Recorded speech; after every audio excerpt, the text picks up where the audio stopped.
အားလုံးပဲမင်္ဂလာပါဒီနေ့ကြောင်းလေးရတယ်ကျွန်တော်ဗာပြောမလဲဆိုတော့ကျွန်တော်တို့မနေ့ကကျွန်တော်တို့တွေuser page နော် intro လေးကျွန်တော် Cyber 3ဆိုတာဗာလဲဆိုအကြောင်းလေးပြောရှင်းပြတယ် Cyber 3ဆိုတာတော့ကျွန်တော်တို့ဒီ project တွေပါပေါ့နော်ဉာဏ်အောင်ဉာဏ်ဆန်ရွယ်ကူသွားနေကျွန်တော်တို့ဒီအချက်လက်တွေရရှိမယ်နော်ဒီဇိုင်းထုတ်လို့ရမယ်ပေါ့နော်အဲ့လိုမျိုးကျွန်တော်ပြောခဲ့တယ်အဲ့တော့အခုဒီနေ့ကကျတော့ကျွန်တော်တို့ကဒီနေ့ interface ထဲမှာကျွန်တော်တို့တွေကအဓိကသုံးတဲ့ interface တွေပေါ့နော်ဘာလေးလဲဆိုကျွန်တော်တို့က home tab လေးဒီမှာရှိရပါ tab တွေရှိတယ်အဲ့ tab ထဲမှာကျွန်တော် home tab ကိုအဓိကသုံးမယ်နော်အဲ့တော့နောက်တစ်ခုက volume top ဆိုရင် analyze ဆိုတဲ့ tab ကိုကျွန်တော်သုံးမယ်နော်ဒီ survey ဆိုတာတော့ survey မှာကျွန်တော်တို့က quick profile တွေထုတ်တာရှိတယ် match check တွေသုံးတာရှိတယ်ပေါ့နော် coordinate check တွေရှိတယ်အဲ့တော့ဟုတ်ပြီဒါတွေသုံးအဲ့တော့ဒီ home tab ထဲကနေပြီးတော့မှကျွန်တော်ဘာကိုအဓိကသုံးလဲဆိုရင်တော့ကျွန်တော်ကဒီdo space ဆိုတဲ့ဟာလေးကျွန်တော်အဓိကသုံးမယ်ပေါ့နော် do space ဆိုတဲ့ဟာလေးကျွန်တော်အဓိကသုံးမယ်ဒါကိုသုံးမယ်ကျန်တဲ့ဟာတွေကိုတော့ကျွန်တော်တို့ကမသုံးတော့မဟုတ်ဘူးပေါ့နော်လုံးဝသုံးမှာဒါပေမဲ့အဓိက Cyber 3မှာလုံးဝ effective ဖြစ်တာဒီ do space ဒီ do space box လေးတွေကသူကဒီ prospector setting ပေါ့နော်ဒါလေးရှိမှာပေါ့ဒီ do space ကိုချက်နှိပ်လိုက်မယ်ဖွင့်လိုက်ပေါ့နော်ဖွင့်တဲ့အခါကျမှရှိတယ်အဲ့တော့ဒီမှာ prospector ဆိုတာပေါ်တယ်ဆိုတော့ဒီပေါ်ဒီဟာလေးကျွန်တော်နှိပ်ထားတယ်နော်ဒီဘေးမှာကျတော့ဒါ setting ဆိုတာဒါလေးရှိမယ်နော်ဒါသုံးပါလေးနော်ကျွန်တော် prospector သုံးမယ်setting သုံးမယ် okay နောက်တစ်ခုက2 box ရှိရယ် survey တွေရှိရောနော်အဲ့တော့ကျွန်တော်2 box ကိုကျွန်တော်သုံးမယ်ဒီ3မျိုးသုံးမယ်ဆိုကြပါလို့ကျွန်တော်တို့အဲ့တော့ Cyber 3D မှာအဓိကကတော့ Cyber 3D တစ်ခုလုံးပါဘောနော်သူ့ရဲ့ manager အနေနဲ့ဆိုရင်တော့ဒီ2 space ကဒါသူ Cyber 3D က manager လို့ပြောအောင်ဘာဖြစ်လို့လဲဆိုတော့ကျွန်တော်တို့ကဒီ prospector မှာကျွန်တော်တို့ကအကုန်လုံးဒီမှာ prospector နော် point တွေတိစောက်သွားမယ် point တွေ editing လုပ်တာတွေဒီ crew အကုန်လုံးပေါ့နော်အလိုရမယ်ပြီးရင်အဲ့ဒါနဲ့ကျွန်တော်ဒီ surface တွေ control တွေရစ်တာ alignment တွေတွားတာနော် site တွေတတ်မှတ်တာတွေ point network တွေကျွန်တော်လုပ်လို့ရတယ် corridor တွေ assembly intersection တွေကျွန်တော်တို့အများကြီးမှလုပ်လို့ရတယ်အဲ့တော့ဒီ Cyber 3D မှာဒီ 2 space ဆိုတဲ့ box တွေကဘာဖြစ်လဲဆိုတော့ဒီ Cyber 3D ရဲ့ manager လို့ပြောအောင်ပါဗောနော်အဲ့တော့ဟုတ်ပြီကျွန်တော်တို့တွေဒါဆိုရင်ဒီ 2 prospector ပြီးသွားပြီဟုတ်ပြီเนาะဒါဆိုရင်ဒီ2 space အရေးကြီး prospector နောက်တစ်ခုကျတော့ setting ဒီ setting ဆိုတာကြတော့ Cyber 3D မှာဆိုရင်ကျွန်တော်တို့တွေကဟိုပေါ့ဒီအတွင်းပိုင်းမှာဥပမာ setting တွေရောခုနက prospector လုပ်ပြီးတဲ့ point တွေဟုတ်တယ်เนาะအဲ့လို point တွေကျွန်တော်တို့ကမလုပ်ခင်မှာ before ပေါ့เนาะမလုပ်ခင်မှာကျွန်တော် setting ထဲမှာဝင်ပြီးတော့ဒီမှာ point တွေရှိရဆိုရင်ဒီ point style တွေလားပါ point style တွေကျွန်တော်တို့က creation လုပ်လို့ရတယ် different key set တွေကျွန်တော်ပြန်ပြီးပြင်လို့ရတယ်ပေါ့เนาะဒါ prospector နောက်2 box မှာကျွန်တော်တို့ဒီမှာ report manager ဟိုက alignment corridor parcel တွေ point တွေ profile surface မှာအဆုံးရှိတယ်အဲ့ဒီကောင်တွေကျွန်တော်တို့ကဘာလို့ရလဲဒီမှာเนาะ report တွေကျွန်တော်ထုတ်လို့ရတယ်ပေါ့เนาะ corridor ဆိုကျွန်တော်တို့ quantity နောက်ပိုင်းထုတ်တာပေါ့เนาะဟုတ်ပါပြီအဲ့တော့ကျွန်တော်3မျိုးရှိတယ်ကျွန်တော် prospector ကိုအရင်သွားမယ်အဲ့တော့ဒီ prospector ကနေပြီးတော့မှကျွန်တော်တို့ဘာလေးကိုကျွန်တော်စပြီးတော့ဟိုဒီ beginner guide တွေ civil engineer တယောက်တွေလောက်တော့ပေါ့เนาะစအသုံးမယ်ကျွန်တော်ဒီ civil 3 စကျွန်တော်တို့ကဒီ point တွေကျွန်တော်တို့ point တွေနဲ့ကျွန်တော်အလုပ်လုပ်တာပေါ့เนาะနောက်ပိုင်းကျတော့ကျွန်တော်နားလည်ပါပေါ့เนาะနောက်ဗီဒီယိုတင်မှာကျွန်တော်ပြောသင်ခန်းစာလေးဗီဒီယိုလေးမှာအောက်ကိုနားလည်သွားမှာပါအဲ့တော့ဒီ point တွေပတ်သက်ပြီးတော့ကျွန်တော် point နဲ့ပတ်သက်ပြီးကျွန်တော်เนาะဒီ point တွေကိုကျွန်တော်လုပ်တဲ့ဒယ်လေး point ထဲမှာထည့်နေပေါ့ကျွန်တော်တို့အပြင်မှာဆိုရင်ကျွန်တော် Excel file တွေကနေကျွန်တော် point ထည့်တာရှိဒါပေမဲ့ဒီမှာတော့ကျွန်တော်အဲ့ point အကြောင်းကျွန်တော်ထည့် Excel file ထည့်တာမပြောဘဲနဲ့เนาะဒီ manual လေးတွေ point တွေကိုယ့်ဘာကို Cyber 3D မှာ point တစ်ခုကျွန်တော်တို့ဘယ်လိုမျိုးဖန်တီးမယ်ဘယ်လိုမျိုး create လုပ်နေလဲပေါ့အဲ့လိုအကြောင်းကြီးကျွန်တော်ဆိုတော့ပြောပြမယ်ပေါ့เนาะဒါဆိုရင်ဒီမှာ point နေရှိတယ်เนาะ right click create ဆိုနှိပ်လိုက်လဲရတယ်ဒါဆိုရင်ဒီမှာဒီ box လေးဒီမှာပေါ်လာဘူးလားဟုတ်เนาะဒါပြန်ပိတ်လိုက်မယ်ဒါ right click เนาะဒီမှာအဓိကကဒီ 2 space ကျွန်တော် right click ကိုအရန်သုံးရတာ right click mouse ကပေါ့เนาะ right click ကိုကျွန်တော်အရန်သုံးလုပ်ရတဲ့ key size ရှိတယ်ပေါ့เนาะအဲ့တော့ point ကိုသွားမယ်ဒါဒီကဟုတ်ပြီဒီက point ထည့်လို့ရပါမထည့်သေးဘူးကျွန်တော်ကဟုတ်ဒီနေ့ဘာဒီ lesson ကဘာလဲဆိုတော့ point ကနေပြီးတော့မှကျွန်တော်တို့ကိုယ့်ဘက်ကိုဒီ Cyber 3D ဒီပေါ့เนาะ data ကိုကိုယ့်ဘက်ကိုထည့်ရတာလေးကို point ထည့်ပုံထည့်နည်းလေးကကျွန်တော် point ထည့်ပုံ3မျိုးလောက်ကျွန်တော်ပြောပြမယ်အသုံးဝင်တဲ့ဟာလေးပေါ့เนาะအသုံးဝင်တဲ့ဟာ3မျိုးလောက်ကျွန်တော်ပြောပြမယ်အဲ့တော့ဘာလေးလဲဆိုရင်အဲ့တော့ကျွန်တော်ဒီမှာ point creation တို့နှိပ်လိုက်လိုက်ရတာနော်ခုနက box ပေါ်လာမယ်မနှိပ်တော့ point create point နေပြီးတော့မှကျွန်တော် miscellaneous တွေကျွန်တော်ဒီမှာကြည့်မယ်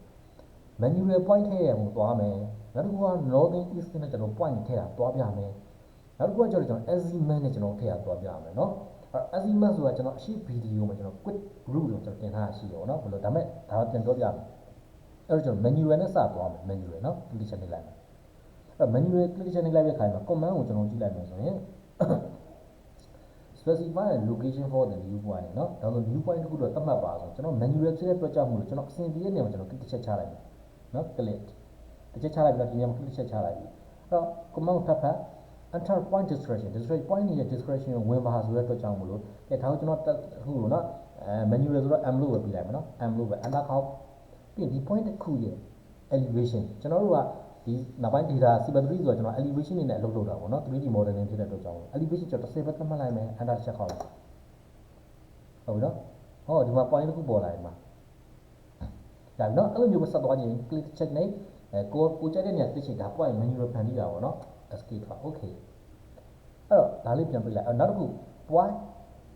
miscellaneous တွေကနေမှာကျွန်တော် northern east နဲ့ကျွန်တော်သွားပြမယ် northern east ဟုတ်ပြီနော် northern east click ချက်နဲ့လိုက်ခါမှာ command ကိုဖတ်နော်အဲ့ဒီ enter northern ကိုဝင်ပါတယ်နော် northern ဝင်ပါတယ် northern တက်မှုကျွန်တော်ဥပမာကျွန်တော်က100ကျွန်တော်ပြလိုက်မယ်100ဟုတ်ပြီနော် northern 100ပြမယ် northern 100 eastern coordinate တန်ဖို့ပေါ့နော်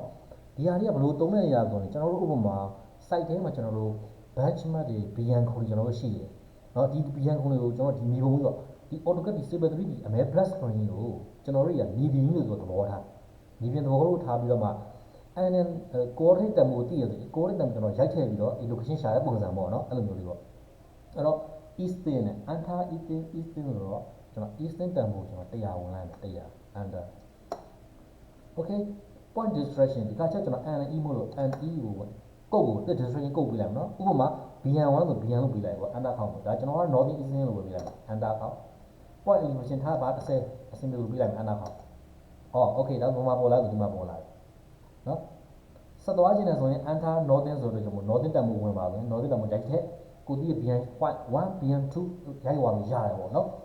okay ဒါကတော့ကျွန်တော်ဘာလဲသွားဆိုရင်ဒါ northern eastern နဲ့သွားတာကျွန်တော်သုံးပြီးရပေါ့နော်ပြန်ပေးမယ်နောက်တစ်ခုတက်သွားမယ် point miscellaneous တွေကနေတော့ကျွန်တော် azimuth နဲ့သွားတာလုပ်ပြမယ်နော်